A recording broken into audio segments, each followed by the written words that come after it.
sa Ephesians chapter 3 verses 20 and 21.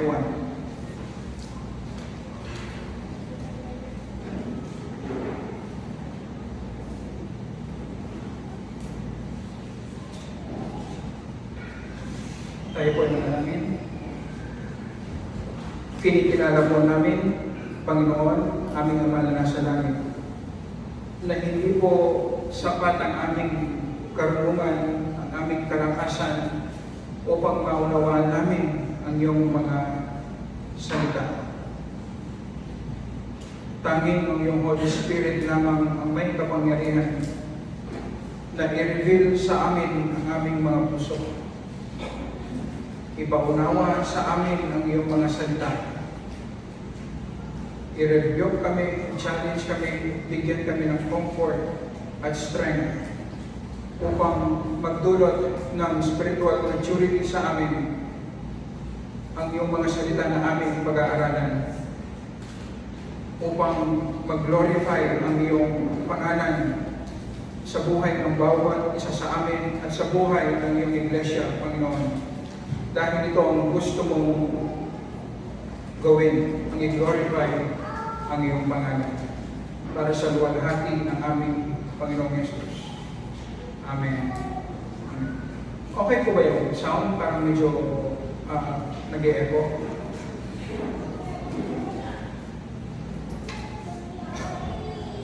Sa verse 20, yan parang okay.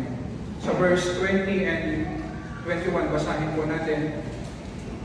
Verse 20. Ngayon, sa Kanya na makakagawa ng higit na sagana kaysa lahat ng ating hinihingi o iniisip, ayon sa kapangyarihang gumagawa sa atin.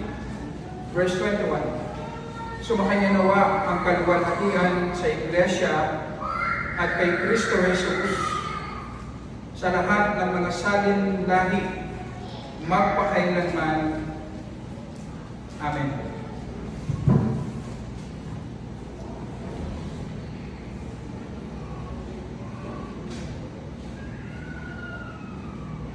Nasa dulo na po tayo ng panalangin ni Apostol Pablo para sa mga Ephesians, kung saan nagbibigay siya ng mataas na papuri sa Panginoon sa kanyang kapangyarihan, sa kanyang dakilang biyaya. Sa pag-aaral po natin ng mga prayer request ni Apostol Pablo para sa mga Kristiyano sa Efeso, pinapakita sa atin ang mga glorious possibilities para sa atin na nakipag-isa kay Jesus.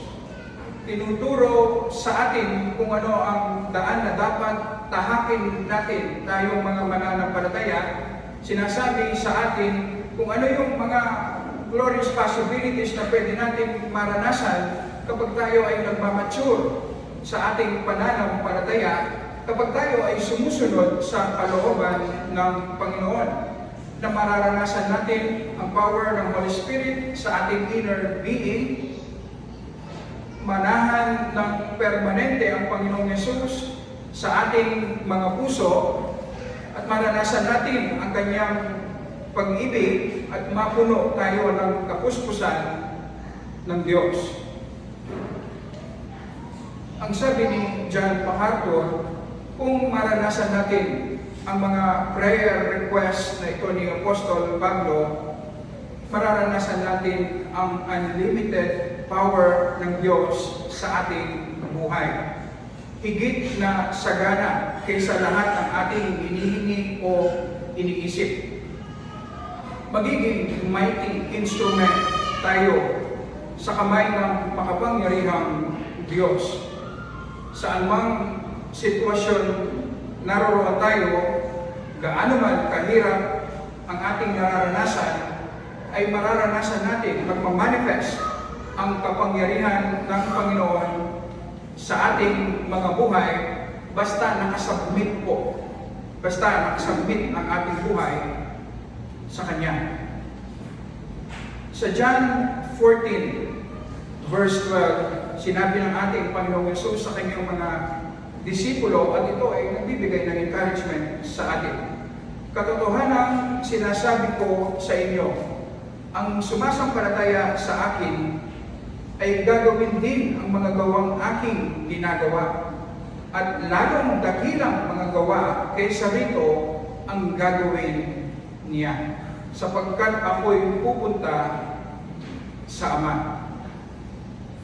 Tumutukoy ito sa pagdating ng Holy Spirit na mananahan ng permanente sa buhay ng mga apostol. At ang isang manifestation nito ay si Apostol Pedro. Pagkatapos ng Pentecost, si Apostol Pedro ay nag-preach at umabot sa 3,000 ang nanampalataya sa ating Panginoong Yesus. Alam niyo po ba, hindi man naranasan ng Panginoong Yesus ang ganito kalaking ministry. Pero sa kanyang biyaya, kapag tayo ay nakasubmit sa kanyang kalooban, nagmamanifest ang power sa ating puso, ang ating usefulness, ang laki ng ministry na ibibigay niya sa atin, sa bawat isa sa atin, ay higit pa sa naranasan ng ating Panginoong Yesus. At hiwalay po sa submission natin sa kalooban ng Panginoon, palagi ang buhay natin mga Kristiyano ay nasa level lamang na kung ano ang posible sa atin bilang mga tao, mababang level ng pananampalataya.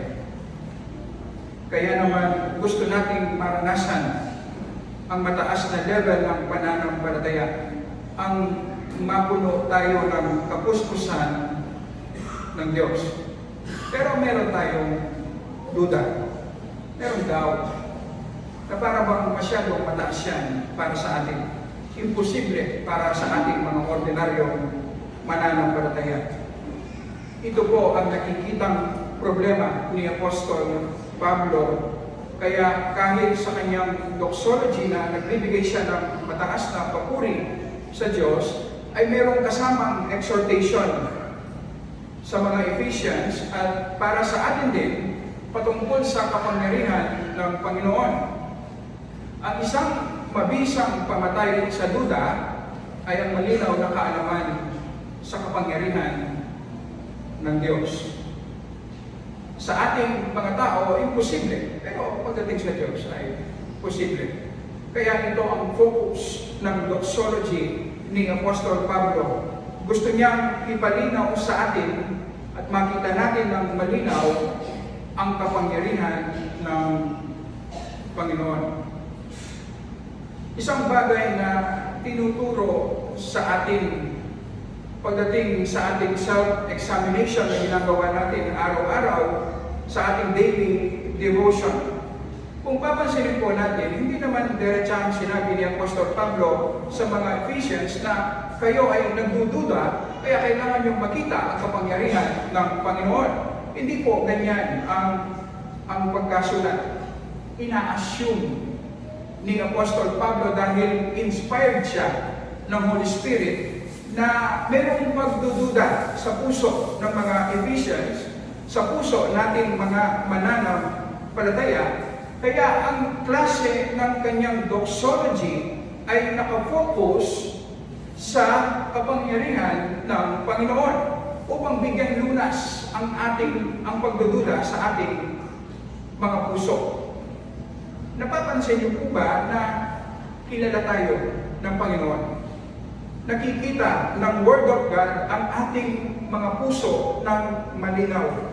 Ito ang salita ng Panginoon sa Hebreo chapter 4, verse 12. Sapagkat ang salita ng Diyos ay buhay, mabisa at higit na matalas kaysa alinmang tabak na may 2 talim at tumatagos hanggang sa pinaghiwalayan ng kaluluwa at espiritu, ng mga kasu-kasuhan at ng utak sa buto, at may kakayahang kumilaga ng mga pag-iisip at mga hangarin ng puso.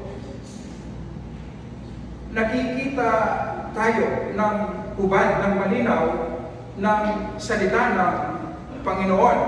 Kaya kapag may sinasabing katotohanan sa Word of God na ating pinag-aaralan, importante na i-examine natin ng malalim ang ating puso dahil palaging merong dinidil na problem yan sa ating mga puso na hindi natin nakikita. Merong gustong ipakitang kasalanan yan sa ating mga puso na ito ang nagpapabigat sa ating mga buhay kasi hindi natin nakikita. Sa Mateo, halimbawa, chapter 6, verse 33, ang sabi doon ng ating Panginoong Yesus, "Seek first the kingdom of God, and all these things will be added unto you." Ina-assume ng salita ng Panginoon na prone tayong mag-worry pagdating sa ating material na pangangailangan sa mundong ito. At kapag nag-worry tayo, iuna natin ang ating material na pangangailangan at isasangtabi natin ang kingdom ng Diyos. Kapag in-examine natin ang ating sarili, na ganito pala ang natural bend ng aking puso na prone kong iuna ang aking personal na interest bago ang glory ng Panginoon, nakikita natin ang malinaw ngayon ang ating mga puso. At sa ating daily devotion, kung saan minemeditate natin ang Word of God, ini-examine natin ang ating sarili, kapag nakita natin ang malinaw ang ating mga puso, magiging marugdo ang ating panalangin. Kasi napipil na natin ang burden ng ating kasalanan. At ang burden na ito ang magtutulak sa atin upang tayo ay mag-repent at makita natin ang beauty ng perfection ng ating Panginoong Yesus. Ang ating Panginoong Yesus, makita natin kung siya ay nabubuhay sa mundong ito, hindi niya inuna ang kanyang material na pangangailangan. Ginawa niyang priority ang kingdom ng Diyos dahil nagtiwala siya sa Panginoon para mag-provide sa lahat ng kanyang material na pangangailangan, kaya siya namatay sa krus para sa aking kaligtasan. At ito ang magbibigay ng growth sa atin. Kapag araw-araw natin ginagawa ang ganitong klaseng devotion sa Panginoon, sa Word of God, mag-worship ang ating mga puso araw-araw. At anumang sugat na ating natamo sa mundong ito, mag-heal at mag-grow tayo sa ating pananampalataya. At ang ganitong klaseng devotion nagre-require ng time, ng focus, ng pag-aaral at pag-iisip sa Word of God. Kailangan natin umupo, iset ng tama ang ating priority. Posible na maranasan natin ang unlimited power ng Diyos sa buhay natin. Na kahit sa alinmang aspeto ng buhay natin, sa anumang sitwasyon tayo ilagay ng Panginoon, magiging mighty instrument tayo ng Panginoon. Mapupuno tayo ng kapuspusan ng Diyos. Posible ito dahil ito ay nakadepende sa kapangyarihan ng Panginoon. Higit na sagana kaysa lahat ng ating hinihingi o iniisip.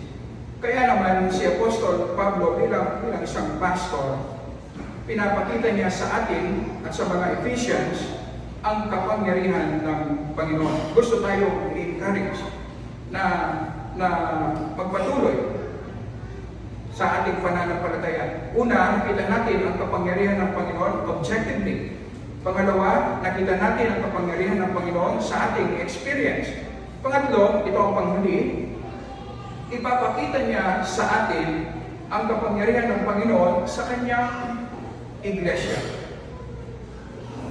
Verse 20, ngayon sa kanya na makakagawa ng higit na sagana kaysa lahat ng ating inihingi o iniisip ayon sa kapangyarihan gumagawa sa atin. Verse 21, ito po ang ating titingnan. Sumakanya nawa ang kalwalatian sa iglesia at kay Kristo Jesus sa lahat ng mga salinlahi magpakailanman. Amen.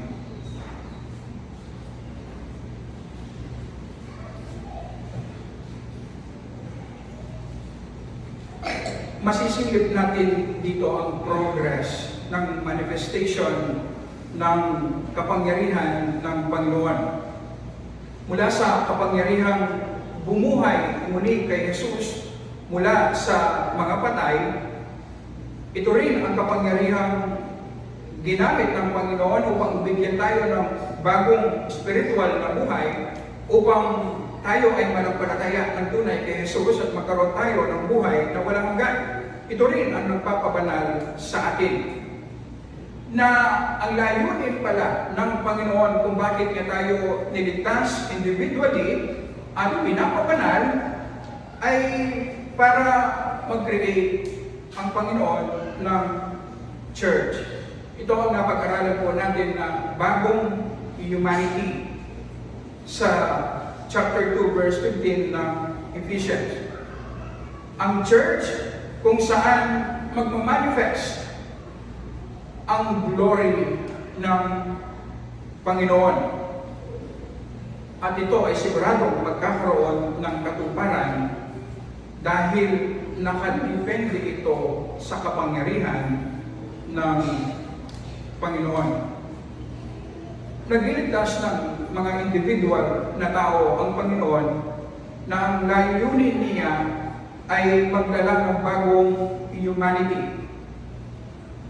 Ang unang sinasabi sa atin nito, sa isang tunay na mananampalataya, inseparable sa Kanya ang church. Sa Kanyang pag-ibig sa Diyos Ama, sa Diyos Anak, sa Diyos Espiritu, kasama din dito ang Kanyang pagmamahal at commitment sa local na iglesia na kinabibilangan niya. Wala sa Bible na ang isang mananampalataya ay nabubuhay na hiwalay sa isang lokal na iglesia.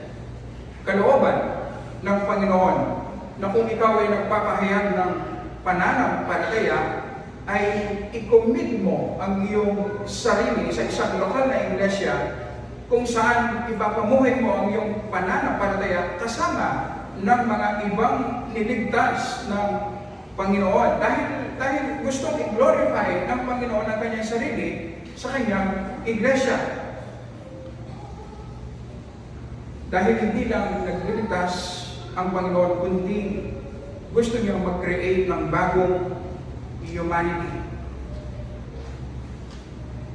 Ang layunin ng Panginoon sa kanyang iglesia, sabi ni Apostol Pablo, ay maluwalhati ang kanyang pangalan.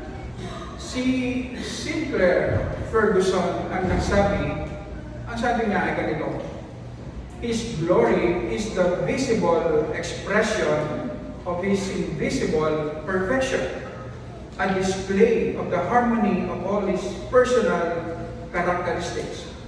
Kapag pinag-uusapan at sinasabi ng Bible na i-glorify niya ang kanyang pangalan sa kanyang iglesia, ang ibig sabihin po noon ay gusto at kalooban ng Panginoon na mag-manifest sa church sa pamamagitan ng ating fellowship, sa pamamagitan ng ating buhay na sama-sama, mag-manifest ang mga invisible attributes ng Panginoon.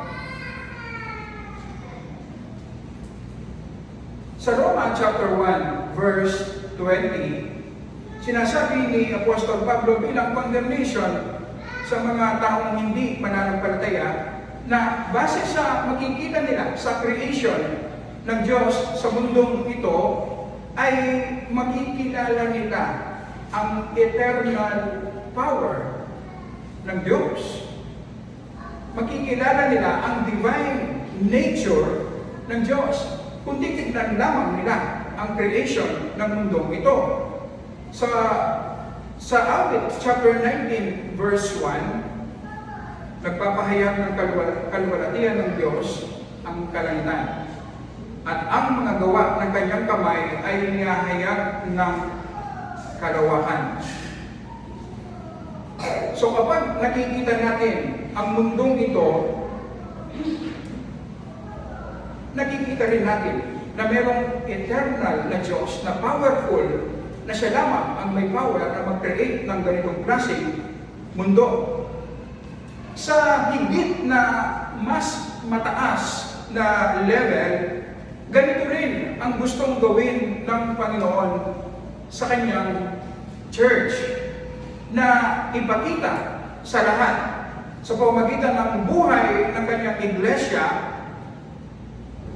ang mga invisible attributes, mga katangian ng Diyos.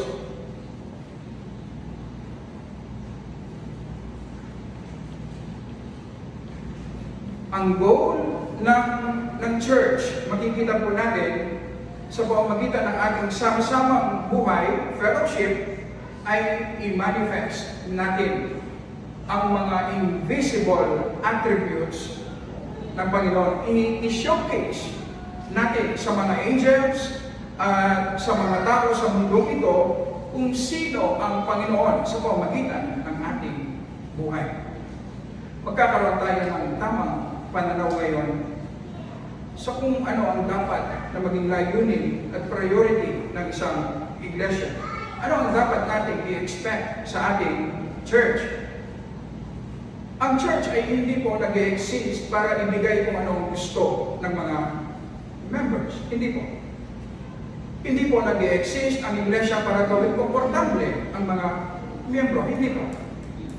Ang mga miyembro, mga mananampalataya kay Jesus, ay nabubuhay upang sundin ang kalooban ng Panginoon para sa luwalhati ng Diyos na nagligtas sa atin.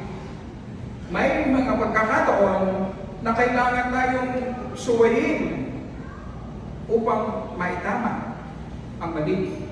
May mga pagkakataon na hindi tayo magiging komportable sa church kasi binibend ng Panginoon ang ating will upang mag-conform sa Kanyang kalooban. Merong lugar, tamang lugar sa life ng church kung saan gusto natin mag-benefit sa fellowship sa church upang isupport ang ating spiritual life. Pero primarily, ang nasa isip dapat natin ay kung papaano tayo makakaambag, kung papaano tayo makakatulong tungo sa layunin ng church. Ano ba ang layunin ng church? I-display ang mga katangian ng Diyos sa pamamagitan ng ating sama-samang pamumuhay, sa pamamagitan ng ating fellowship. Dahil dito, nakafocus ang kapangyarihan ng Panginoon na gusto niyang i-glorify ang kanyang pangalan sa kanyang iglesia. Ito ang focus ng kanyang ginagawa. May tamang lugar din ng evangelism, ang pagpapahayag ng mabuting balita sa mga tao na nasa labas ng iglesia. Pero makikita po natin, base sa layunin ng Panginoon sa kanyang iglesia, na mas mahalaga ang quality ng buhay ng mga miyembro kesa sa bilang, kesa sa dami. Pwedeng madami tayo dito sa church kasi masipag tayong mag-evangelize. Pero kung mababa ang buhay, quality ng buhay ng bawat mananampalataya, hindi visible ang Christ-likeness sa ating mga buhay, hindi maluluwalhati ang Panginoon sa kanyang iglesia. Pero sa kabilang banda, kapag ang church binigyan niya ng priority ang spiritual maturity ng bawat mananampalataya, gaano man tayo kaunti kapag naging visible sa ating buhay ang pagbabago na kinikilos ng Panginoon, merong mataas na quality sa ating fellowship, magiging attractive ang church sa mga tao na nasa labas. At magiging magaan ang evangelism. Kapag pinipreach natin ang gospel sa iba, nakaback up ng ating buhay. Kaya madaling tanggapin.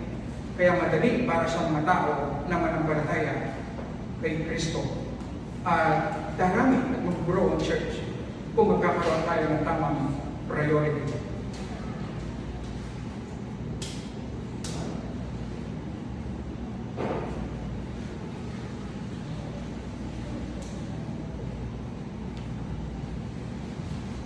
Naalala po ba natin sa ating pag-aaral na ang layunin ng Panginoon sa bawat mananampalataya ay mapuno tayo ng kapuspusan ng Diyos upang maluwalhati ang Panginoon sa mga individual nating mga buhay. Sa Efeso chapter 1 verse 22, alam niyo po ba, ganun din ang kanyang layunin sa kanyang iglesia. At kanyang inilagay ang lahat ng mga bagay sa ilalim ng kanyang mga paa ng ating Panginoong Hesus. At ginawa siyang ulo ng lahat ng mga bagay sa iglesia. Na siyang katawan niya, ang kapuspusan niya, na pumupuspos sa lahat ng lahat sa lahat. Ganito pala ang layunin ng Panginoon. Ang bawat Kristiyano ay kinikilos ng Panginoon upang ang triune God, ang ating Panginoong Yesus, ay mabuhay sa atin sa pamamagitan ng ating pananampalataya. At dahil dito ay magiging visible ang mga tinatawag nating communicable attributes ng Diyos. Tinatawag nating bunga ng banal na Espiritu, na sinasabi sa atin, ito rin o ganito rin ang layunin ng Panginoon sa kanyang iglesia, na sa pamamagitan ng sama-sama nating buhay, sa pamamagitan ng ating fellowship, ay maging visible ang bunga ng banal na Espiritu. Maging visible ang mga katangian ng Diyos. Tignan po natin, halimbawa, sa unang Pedro, usan po natin ang ating mga Biblia. Unang Pedro chapter 1, verse 15.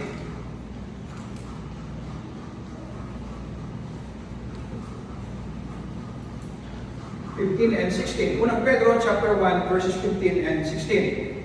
Verse 15. Sa halip, yamang banal ang sa inyo yung tumawag, maging banal naman kayo sa lahat ng paraan ng pamumuhay. Sapagkat nasusulat, kayo'y maging banal sapagkat ako'y banal. Importante na ang bawat mananampalataya na miyembro ng isang lokal na iglesia ay nagsisikap na sundin ang kalooban ng Panginoon.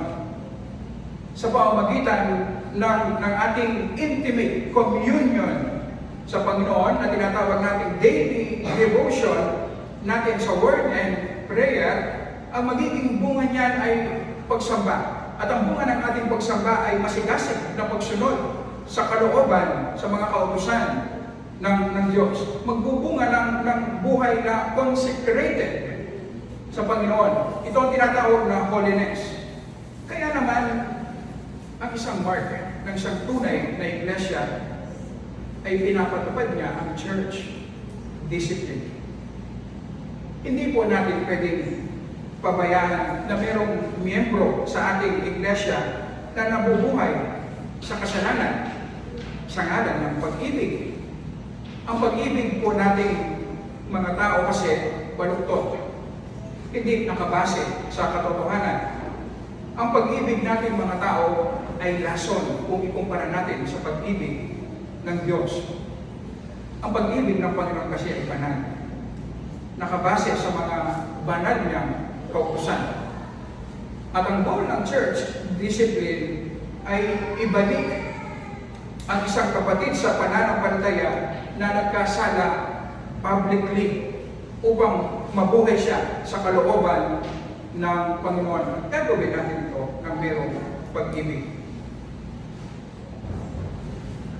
Kung ang layunin ng isang iglesia ay i-display ang kabanalan ng Diyos, tayo rin mismo ay sasang-ayon na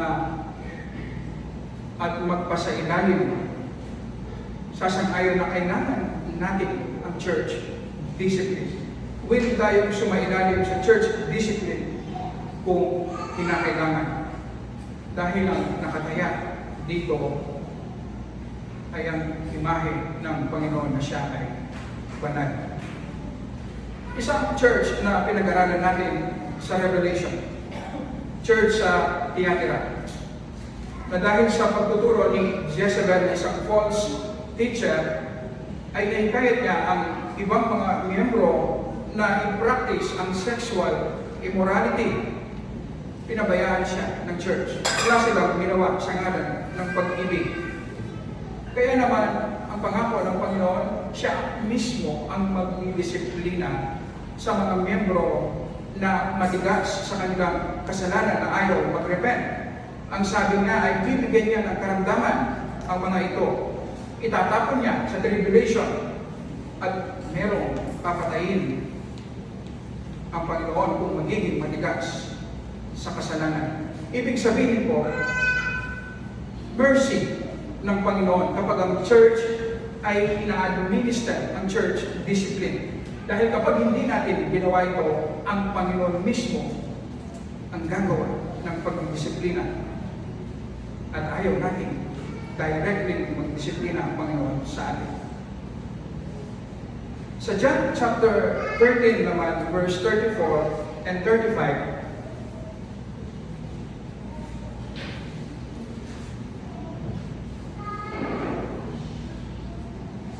isang bagong utos ang sa inyo'y ibinibigay ko, na kayo'y magmahalan sa isa't isa, kung paano minahal ko kayo.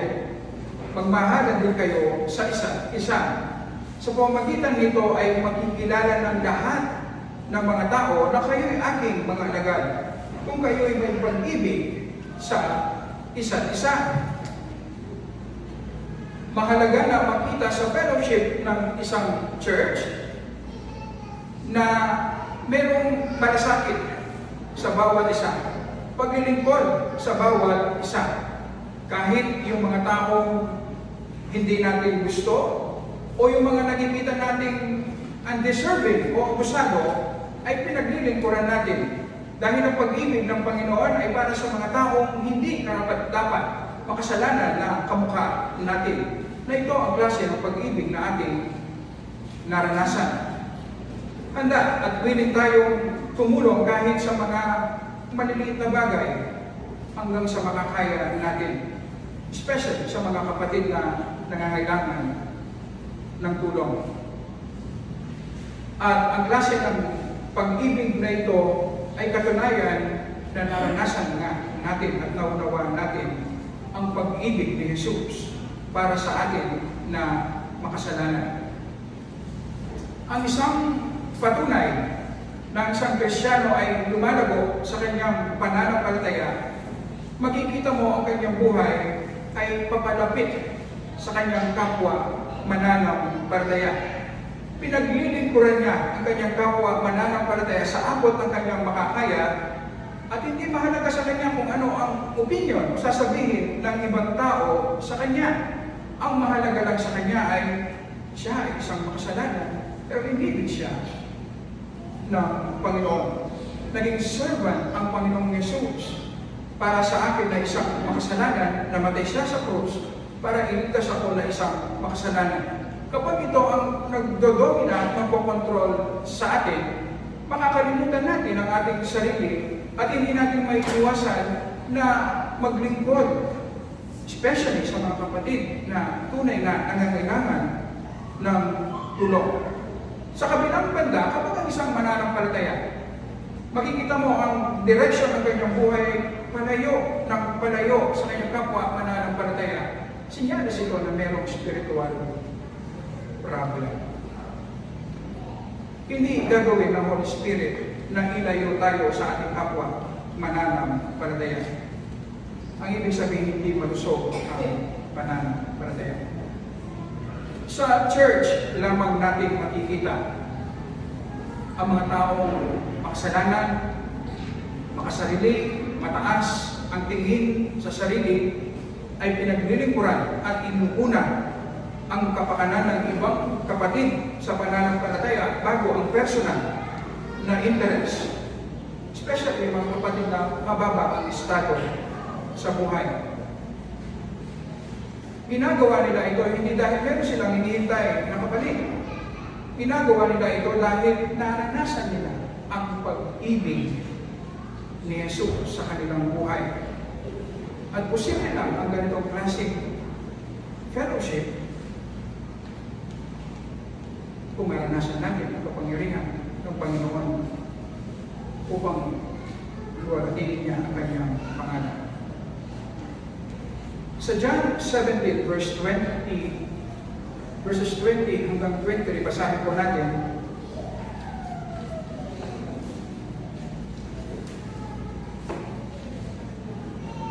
John 17, verse 20 hanggang 23. Gayon may hindi lamang sila ang idinadalangin ko, kundi sila rin naman na ang sumasampalataya sa akin sa pamamagitan ng kanilang salita, upang silang lahat ay maging isa. Gaya mo, Ama, na nasa akin at kayo'y sa iyo. Sana sila'y manatili sa atin, upang ang sanlibutan ay sumampalataya na ako'y sinugo mo. Verse 22, at ang kaluwalhatiang ibinigay mo sa akin ay ibinigay ko sa kanila, upang sila'y maging isa. Nagaya naman natin na iisa. Ako'y nasa kanila at ikaw ay nasa akin, upang sila'y maging ganap na isa, upang malaman ng sanlibutan na ikaw ang nagsugo sa akin at sila'y iyong minahal, upang papaano ako'y iyong minahal. Ang unity ng church nakadepende sa unity ng Godhead. Meron tayong iisang Diyos na meron tatlong persona. Pagdating sa kanilang essence, sa kanilang mga katangian, pantay-pantay po. Ang Ama, Anak, at Espiritu. Pero pagdating sa gawain ng pagliligtas sa ating mga makasalanan, meron silang kanya-kanyang role. Ang Ama ang nagplano, ang Anak ang namatay sa krus, ang Holy Spirit ang nag-a-apply ng kaligtasan na na-accomplish ng Anak sa krus. Pero pansinin po natin, iba-iba ang kanilang role, pero meron silang iisang layunin, ang iligtas, ang makasalanan. Merong unity sa Godhead. At ang ganitong klaseng unity, importante na makita sa church. Kasi ang nakataya dito ay ang reputation ng Godhead na merong unity. Ang Diyos na pinaglilingkuran natin. Parang ang katawan natin. Ito ang isang magandang illustration dahil sinasabi ng Bible, ang church ay katawan ng ating Panginoong Yesus. Kapag meron tayong gustong gawin, ang ating katawan, kapag meron tayong gustong gawin, ang lahat ng parte ng ating katawan ay susunod upang may accomplish yung layunin na gusto ko. Lahat ng parte ng aking katawan ay susunod upang may accomplish ang layunin na gusto ko. Hindi gagawin ng aking paa na hindi siya susunod dahil meron siyang gustong ibang gawin. At hindi rin gagawin ng aking kamay na hindi siya susunod dahil hindi siya sang-ayon. Hindi pwede yun. Merong unity. Kapag meron akong gustong gawin, lahat ng parte ng aking katawan susunod. At lahat sila, iba-iba man ang kanilang role, susunod at gagawin ang isang layunin. Kailan ba hindi sumusunod ang ibang parte ng aking katawan? Kapag pilay ang aking katawan, talagang hindi mapapasunod yan. Kapag pilay ang aking paa, may sakit ang aking paa, hindi na susunod yan. Alam niyo po ba, ganyan din sa church. Importante na meron tayong biblical na layunin. Importante yun. Pero kapag ang isang church mayroong biblical na layunin, expected sa lahat ng mga members na susunod sa iisang layunin na sinet ng church. At kapag mayroong members na hindi sumasang-ayon o mayroong ibang gustong gawin, ang ibig sabihin, may sakit. Pinay. Spiritually. May problema. Dahil hindi normal. Ang ganon. Mahalaga, tama. Mahalaga na ma-accomplish natin ang gawain ng Panginoon. Pero huwag natin kakalimutan. Kailangan ma-accomplish natin sa tamang paraan na maging visible ang unity ng church. Bakit? Kasi ang nakataya dito ay ang glory ng Diyos. Gusto niyang ipakita gusto ipakita ng Diyos ang kanyang unity sa pamamagitan ng unity ng mga miyembro sa isang lokal na iglesia. Normally, dahil sa kasalanan lahat tayo nag-i-struggle sa ganitong klaseng tendency na gusto natin hiwalay ang ating sarili o kaya naman wala tayong pakialam sa kung ano ang ginagawa ng church. Ito ang normal na struggle natin tayong mga mananampalataya. Kailangan tayong remind na kasama sa ating commitment bilang mga membro ay mag-involve actively sa gawain ng church sa abot ng ating makakaya. At ginagawa natin ito hindi para i-please ang sino man. Ginagawa natin ito para i-promote ang unity ng Godhead para sa glory ng Panginoon na nagligtas sa atin. Sa ganung paraan, ang sinasabi ni Apostol Pablo, nanunwalhati ang Panginoon sa kanyang iglesia kasi naging visible yung unity. Meron tayong iba't ibang kaloob, pero meron lang tayong isang layunin.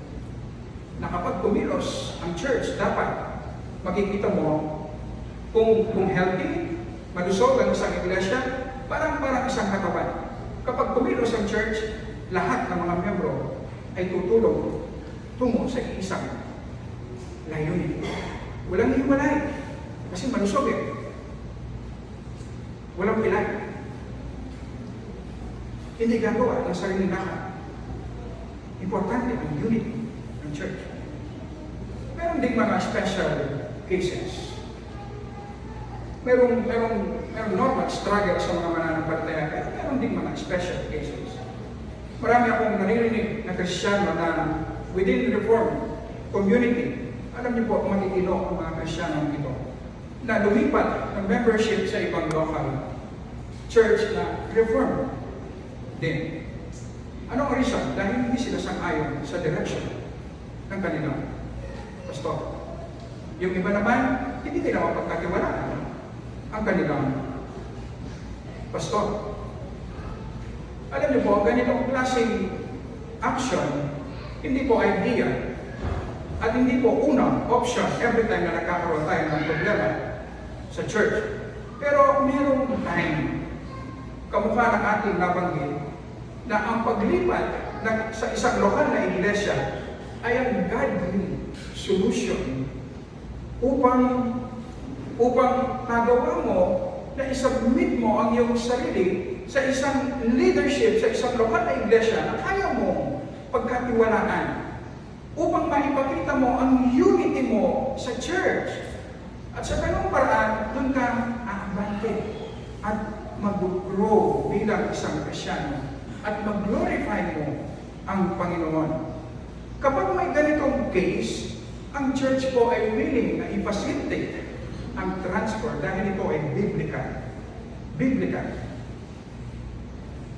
Sa verse 21, pagkatapos natin makita na ito ang ginagawa ng Panginoon sa kanyang church, na gusto niyang i-manifest ang kanyang mga attributes sa pamamagitan ng sama-sama natin mga buhay, makikita natin sa verse 21 bilang panghuli, sumakanya nawa ang kaluwalhatian sa iglesia at kay Kristo Jesus para sa lahat ng mga saling lahi magpakailan paman. Amen.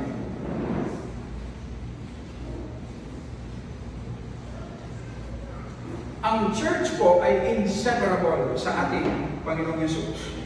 Dahil siya ang tumubos ng church sa pamamagitan ng kanyang dugo. Sa chapter 1, verse 23 ng Efeso, sinasabi na ang ating Panginoong Yesus ang ulo ng iglesia. Sa Hebreo chapter 1, verse 3, sundan niyo lang ang logic at makikita natin mamaya. Sa Hebreo chapter 1, verse 3, ang sabi po sa ating Panginoong Yesus, siya ang kaniningan ng kaluwalhatian ng Diyos at tunay na larawan ng kanyang likas. Makakasiguro tayo na gagamitin ng Diyos Ama ang kanyang kapangyarihan para sa ikalalago ng kanyang iglesia. Bakit? Kasi ang church ay ang katawan ng ating Panginoong Yesus. Sino ba ang ating Panginoong Yesus? Siya ang exact imprint ng Diyos Ama.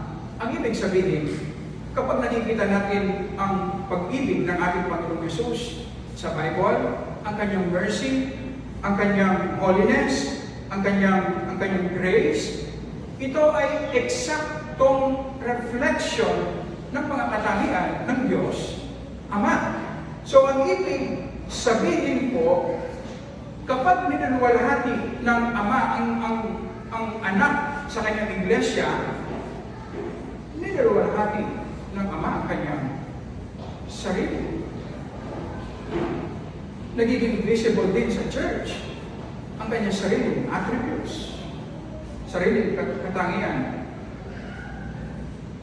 Ito ang dahilan kung bakit ang church ay lalago at magpapatuloy hanggang sa pangwalang hanggan. Dahil sa disenyo ng Panginoon, gagamitin niya ang instrumento ang church upang i-display niya ang kanyang mga katangian, i-glorify niya ang kanyang pangalan. Ano ang purpose?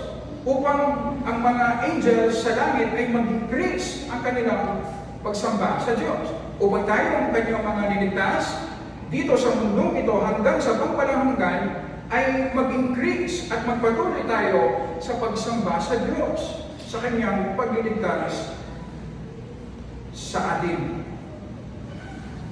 At bilang panghuli, makikita natin ang wisdom ng Panginoon. Ano yung motibo natin para i-glorify ang Panginoon? Dahil sa kanyang disenyo, ang ating joy, ang ating peace, tied up sa kanyang glory. Tied up sa kanyang glory. Ang ibig sabihin, nararanasan natin ang joy at peace sa buhay natin kapag naluluwalhati ang Panginoon sa kanyang iglesia sa pamamagitan ng ating buhay, sa pamamagitan ng ating paglakad bilang mga mananampalataya. Di ba, base lang sa ating experience, kapag inuuna natin ang kapakanan ng iba bago ang ating sarili, di ba, meron joy?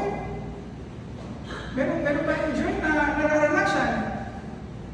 Walang makasarili na masaya. Wala. Kapag ini-invest natin ang buhay natin sa gawain ng Panginoon, sa lokal na iglesia, hindi ba nararanasan natin ang fulfillment? Merong sense at purpose ang ating buhay. Nararanasan ko ito. Ito ang nagbibigay ng joy at satisfaction sa akin. Walang Kristiyanong nararanasan ng fulfillment na tumalikod sa gawain ng Panginoon dahil mabigat.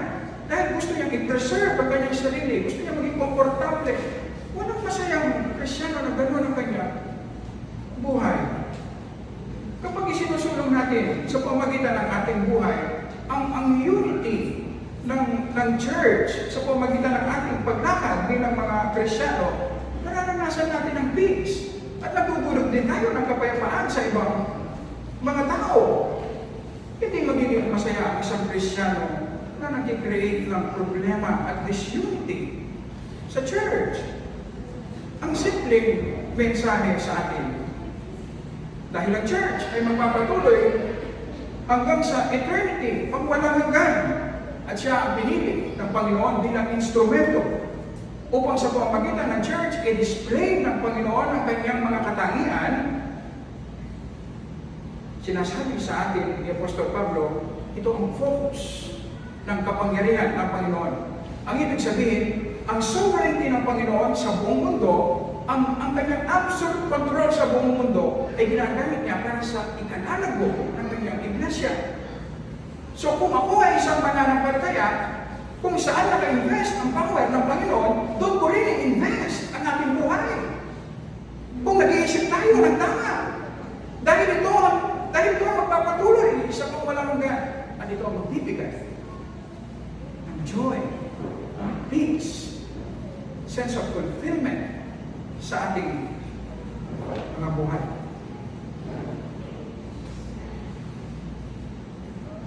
Na sinasabi sa atin, importante na mag-grow tayo individually bilang mga mananampalataya. Ang problem na dinadala natin sa church, problem natin yan sa ating personal na buhay. Nag-o-overspill lang yan sa church. Kapag ang bawat mananampalataya nagsisikap na mag-grow sa ating mga individual na lakad, kapag tayo ay nagsama-sama, makikita natin ang pagbabago, magiging visible ang mga katangian ng Diyos. Ay ang pag-ibig, ang unity, ang mercy, ang grace. At sinasabi ni Pablo, nag-glorify ang Panginoon. At lahat tayo, importante na magsabing, Amen. Ang ibig sabihin, iaayon natin ang ating buhay base sa saan at paano kumikilos ang Panginoon. At ang isang church na nabubuhay para sa glory ng kanyang Panginoon ay ang church na magiging masaya, fulfilled, at magiging fruitful para sa buwalhati ng Panginoon na kanyang pinaglilingkuran. Tayo po ay manalangin. Maraming salamat po, Panginoon, sa iyong mga salita. Lahat po kami, Panginoon, nakakaranas ng iba't ibang problema na dulot ng aming mga kasalanan. Pero ikaw ang Diyos na gracious. Ikaw ang Diyos na long-suffering. Sa kabila ng maraming pagkakataon na nagiging matigas kami sa aming mga kasalanan, Panginoon, bakit hindi mo kami tinatalikuran? Bakit hindi nababago ang iyong pag-ibig sa amin? Bakit hindi nababawasan ang iyong commitment sa aming pananampalataya? Salamat po, Panginoon. Hindi po kami karapat-dapat sa iyong pag-ibig. Tulungan mo po kami maging grateful, Panginoon. Bilang buhay, ang aming mga buhay, Panginoon, ay baguhin mo individually upang sa fellowship ng iyong church ay may display ang bunga ng banal na Espiritu ay mag-glorify ang iyong pangalan. At ang iyong glory, Panginoon, ang pinaka-importante sa mundong ito. Lahat ng iyong ginagawa ay para sa iyong glory. At tulungan mo rin kami, Panginoon, bago ang aming sarili, bago ang aming comfort, bago ang aming personal na interest, iuna namin ang iyong glory, Panginoon. Mag-glorify ka sa iyong iglesia, sa buhay namin individually, Panginoon. At ito ay isang malaking blessing na ibinibigay mo sa bawat isa sa amin. Sa pangalan namin, Panginoon Jesus. Amen.